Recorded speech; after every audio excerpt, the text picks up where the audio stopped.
আমাকে দান করো যে ইলম আমার উপকার হবে, উম্মতের উপকার হবে।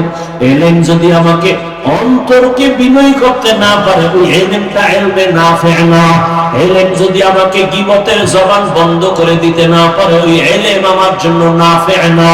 আমার ইলম যদি আমাকে অহংকার মুক্ত করে না দেয়, ওই ইলম আমার জন্য ইলমে নাফি না।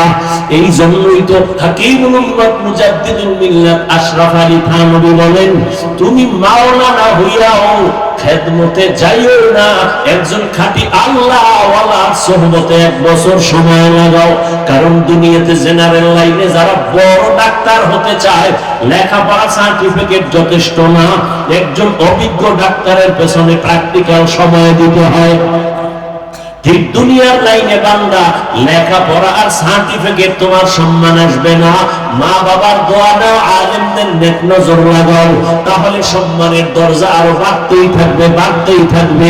থানভী রাহমাতুল্লাহ আলাইকে তার সাথী ভাইরা জিজ্ঞাসা করে, ও আশরাফ আলী থানভী ভাই, তুমিও তো যেই ইলম শিখছো, ওই ইলম তো আমিও শিখছি, একসাথেই তো লেখাপড়া করলাম। তুমিও বুখারী পড়ছো, আমিও বুখারী পড়লাম, তুমিও মুসলিম পড়ছো, আমিও মুসলিম পড়লাম, অথচ তোমার কাছে তো মানুষের ভিড় কেন? আমাদের কাছে কোনো মানুষই নাই।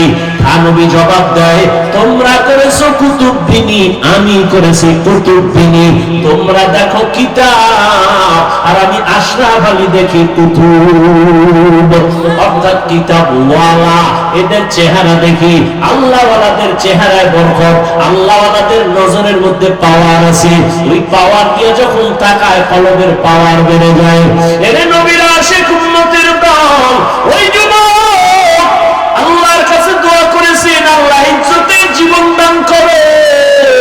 মাথার মধ্যে হঠাৎ আল্লাহ একটা জবাব দিয়ে দিলেন এই বিপদকালে। অন্তরে একটা জবাব এসে গেছে এই বিপদ থেকে বাঁচার জন্য। কয় মেয়ে, আমার নামে মিথ্যা অপবাদ দিছো, ঠিক আছে, বাচ্চাটা আমার হাতে দে। এবার জেনাকারিনী মহিলার বাচ্চাটা নিজের হাতে নিয়ে এভাবে উঠাইয়া আকাশের মালিককে দিয়ে তাকাইয়া কয়, হে মালিক, এই জিনাকারী মহিলা মিথ্যা বলতেছে, তুমি এই বাচ্চাটার জবান খুলিয়া দাও, এই বাচ্চা যেন বলতে পারে কে ওর বাবা।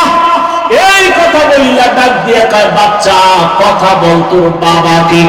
বলতে দেরি, বাচ্চার জবান খুলে যাইতে দেরি না। বাচ্চা সবার সামনে চিৎকার দিয়া কয়, আমার বাবা তুমি না, ওই রাখাল। এই কথা বলার উপরে ওই মেয়েটাকে ধরে এলাকাবাসী বেঁধে ফেলল। আল্লাহ কয়, তাকায় দেখ, মায়ের কথা অমান্য করলে কি হয়।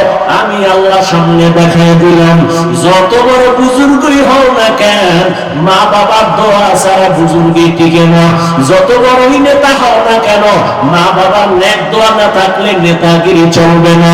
আর মা বাবা যারে বেশি দোয়া দেয়, ওই নেতা হোক আর যাই হোক, কোনোদিন আলেমের সাথে বেয়াদবি করবে না, ওলামায়ে কেরামের সাথে বেয়াদবি করবে না। কোন মা কোনদিন চায় না যে আমার সন্তান কোন আলেমের সাথে বেয়াদবি করে বদদোয়া নিবে। এটা কোন মা কখনো চায় না কারো বদদোয়া নিতে। এরে আল্লাহর বান্দারা, ও যুবক বাবারা, আমি তোমাকে একবারও আলেম হওয়ার দাওয়াত দেই নাই, হুজুর হয়ে যাও তাও বলি নাই। ওই যুবকের মতো ইবাদত করো, ঠিক আছে, তবে মা বাবার দোয়া ছাড়া তোমার জীবন সফল হবে না, শিক্ষকের দোয়া ছাড়া তোমার জীবন সফল হবে না। এখনো সময় আছে, তওবা করে নাও। ও যুবক, আমিও তো তোমার মতো প্যান্ট শার্ট টাই লাগাইয়া যদি রাস্তায় মাস্তানের মতো ঘুরতাম, কেউ আমারে বাধা দিত না। টুপি মাথায় দিলে মাথা গরম লাগে, তোমার থেকে বুদ্ধি মোটেও কম নাই। নামাজ পড়লে কষ্ট, জামা পড়লে কষ্ট, দাড়ি রাখলে যৌবনের ভাব চলে যায়, তাও বুঝি। শুধু তাই না, কত মানুষ আমাদের গালি দেয় দূরের থেকে, সব শোনার পরও কেন নামাজ ছাড়ি না, কেন পর্দা করি, হালাল খাই? একটাই মাত্র কারণ, আল্লাহর কোরআন সত্য, নবীর কথা সত্য। গুনাহগারের জন্য জাহান্নাম, নেক আমলওয়ালার জন্য জান্নাত। এই দুনিয়ায় সূর্যের গরম সহ্য করতে পারি না। এই দুনিয়া একটা মশায় কামড় দিলে রাতে আর ঘুম হয় না, মশারি টানাইয়া ঘুমায়, একটা বেতের বাড়ি দিলে সইতে পারি না।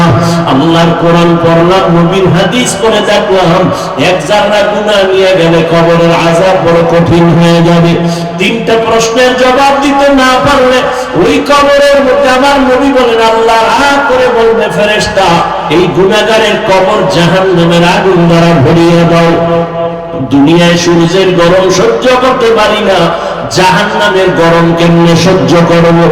মশার কামড় সইতে পারি না, ও যুবক ওই কবরের আযাব কেমন করে সহ্য করব? একটা পেটের বাড়ি সইতে পারি না, গুনাহগারের জন্য দুই পাশে কবরে মাটির চাপ কেমনে সহ্য করব? হেদায়েতের মালিক আমার আল্লাহ।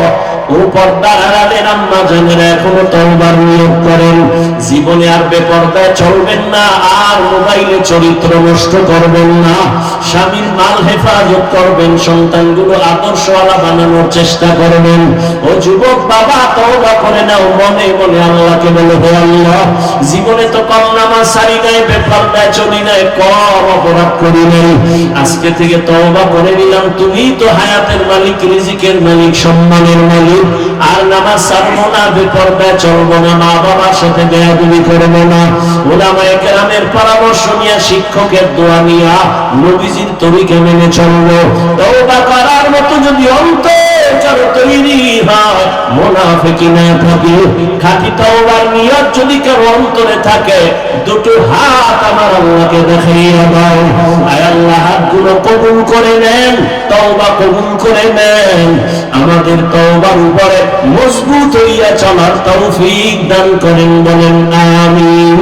আলহামদুলিল্লাহি রাব্বিল আলামিন, ওয়াসসালাতু ওয়াসসালামু আলা সাইয়্যিদিল আমবিয়াই ওয়াল মুরসালিন ওয়া আলা আলিহি ওয়া আসহাবিহি আজমাইন।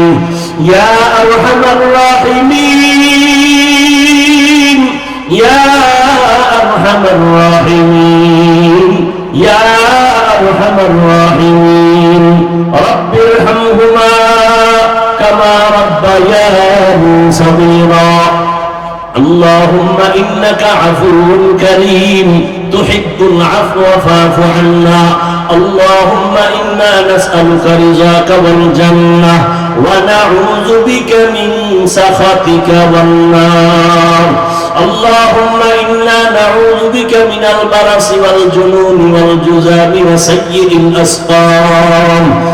اللهم إني ظلمت نفسي ظلما كثيرا ولا يغفر الذنوب إلا أنت فاغفر لي مغفرة من عندك وارحمني إنك أنت الغفور الرحيم. رب العالمين, গুনাহের বোঝা নিয়ে আপনার দরওয়াজায় হাজির হয়েছি, কুদরতের নজর দিয়ে তাকায় দেখেন কত উলামায়ে কেরাম, মুরব্বী, হাজী সাহেব, কত ব্যবসায়ী, চাকরিজীবীরা হাত তুলেছেন। আয় আল্লাহ, প্রচন্ড ঠান্ডার ভেতরে বসার ভালো বিছানাও নাই, আপনার মহব্বতে জাহান্নামের ভয়, এই বেহেশতের বাগানে বসেছে আল্লাহ। ও আল্লাহ, কত মুরব্বী, কত যুবক, কত ছাত্র ভাই, কত উলামায়ে কেরাম, পর্দার আড়ালে কত মা বোনেরা, আয় আল্লাহ, আমরা সবাই গুনাহগার। দুনিয়াতে যেদিন আসছিলাম কত পবিত্র, মা বাবা কত আদর করেছিলেন, আজ সেই জীবনটা গুনার কারণে নাপাক করে ফেলেছে। মানুষ আমাকে কত সম্মানের চেয়ারে বসাইছে, মানুষ জানে না আমি কত বড় গুনাহগার। আমার গুনার কারণে হাত না পাক, আমার চোখ না পাক, আমার জিহ্বা না পাক, আমার অন্তর না পাক। আমার গুনার খবর আমার মা বাবা ভাই বোনেরা কেউ জানে না। যদি জানতো, কেউ আমার মোহাব্বতের নজরে দেখতো না। আমার সন্তান যদি জানতো আমি কত বড় গুনাহগার, আমাকে বাবা বলে স্বীকৃতি দিত না।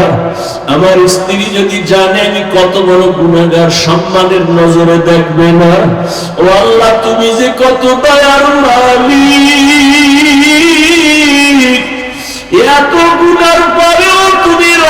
করিয়া তারাইয়া দাও নাই। এত গুনার পরেও তুমি সম্মানের জায়গা থেকে ফালাইয়া দাও নাই। তুমি রাগ করে খানা বন্ধ করো নাই, বাতাস বন্ধ করো নাই।